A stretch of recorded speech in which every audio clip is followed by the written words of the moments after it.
After being set apart as the new prophet, Joshua now has some pretty big shoes to fill. I mean, Moses was one of the greatest prophets ever. And now Joshua has to lead the Israelites into the Promised Land and conquer the Canaanites? Yikes! And Joshua, understandably feeling overwhelmed, is told by God 3 times to be strong and courageous, and to not be afraid or discouraged, because the Lord God is with them wherever they go. Now Joshua needs this reassurance as he and the children of Israel are about to really be put to the test.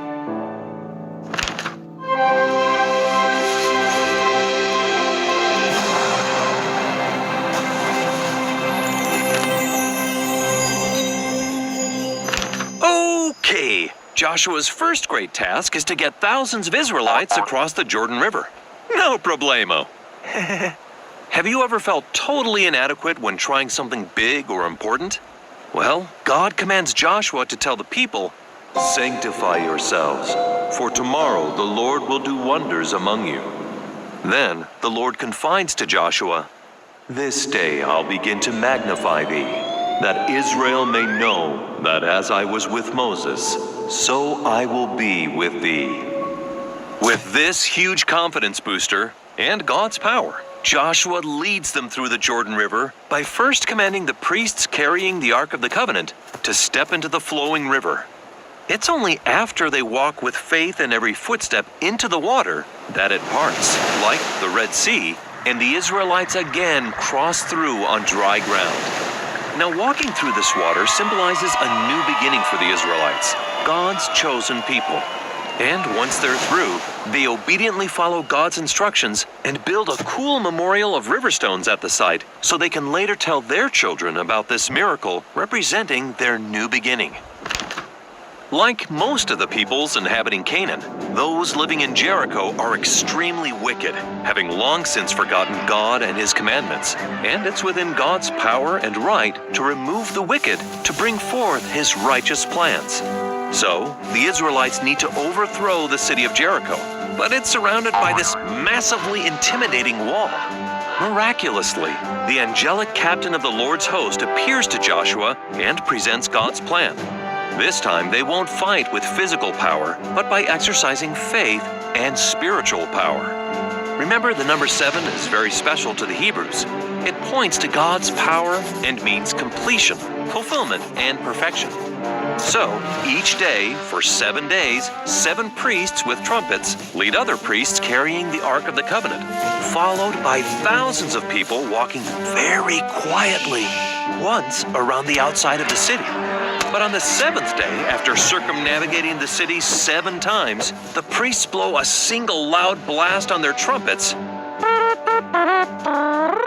and then all the Israelites yell one great shout. Hey! That's all it took. And the walls of the city crumble and fall down flat, destroying the Canaanites.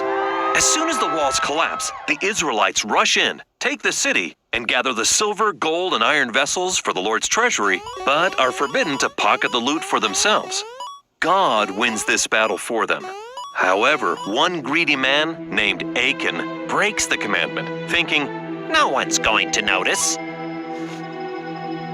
Now, feeling pretty confident, the Israelites go to battle the next city, Ai, with only a few thousand men, and get totally walloped. Ay, ay, ay! They lose this battle badly.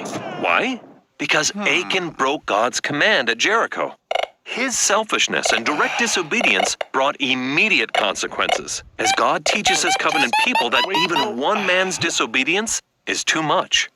Achan's name, by the way, unsurprisingly means trouble, with a capital T. And the result of his actions is that he and his family lose their lives. It's crystal clear that for Israel to inherit the Promised Land, God requires complete, 100%, unfailing, marker with a star, obedience. And so, with the strength of God, Joshua and the Israelites become fearless for a time. And they understand nothing can stop them except their own disobedience. Because when they're righteous and serve God, He fights their battles for them. By the way, He also does that for us today. Yes, God will and does fight our battles, and is there for us, especially in the moments we need Him most. Before Joshua dies, he, like Moses, gathers his people together one last time. Now clearly, this is not the same unsure Joshua the Lord began with. He's no longer an untested prophet, and boldly testifies to his people and the world how they've witnessed the consequences of good and bad, both blessings and cursings. He then exhorts, "Choose you this day whom ye will serve. But as for me and my house, we will serve the Lord." Thanks, Joshua. You rock!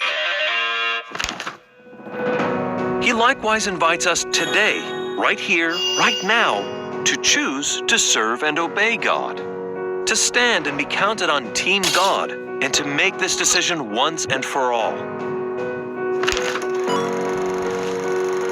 Now, the Israelites made it much harder on themselves, because every time a new trial or temptation came along, they had to figure out again whose side they should be on. Look, we'll make mistakes sometimes, but if we make solid commitments to start out with, it'll be so much easier to not be afraid, and to be strong and of good courage, for the Lord our God will be with us wherever we go. Unfortunately, next time, the Israelites totally forget all the good things Moses and Joshua taught them, and, spoiler alert, things go downhill quickly.